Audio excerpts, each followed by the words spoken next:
এগুলোই আমাকে স্কুটি কিনে দিয়েছে চাচা। আপনি কি শুনেছেন আমার 3 মায়ের সরকারি চাকরি হয়েছে? ঘরে চলে, তোমার সাথে কিছু কথা আছে। আমি তোমার কাছে এই জন্যই আসছি। আমি চাচ্ছি তোর একটা মেয়েকে আমার ছেলের বউ করতে।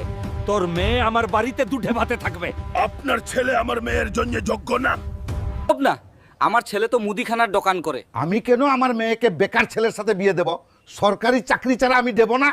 মেয়েকে আমার ছেলের বউ করতে। এটা সম্ভব না। শ্যালক, আমার ছেলে যদি তোমার ছোট মেয়েকে বিয়ে করে তাহলে ভালোই হবে। তোমার সাহস কি করে হয় এসব ভাবার? এই সম্পর্ক হবে না।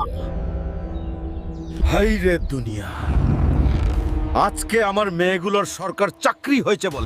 যখন মেয়েগুলোকে পড়ানোর জন্য কারো কাছে 10 টাকা চাইতে গেছি, সবাই বলতো তোর বোঝাগুলোকে এত পড়ানোর কি দরকার। আরে আজকে দেখছো আমার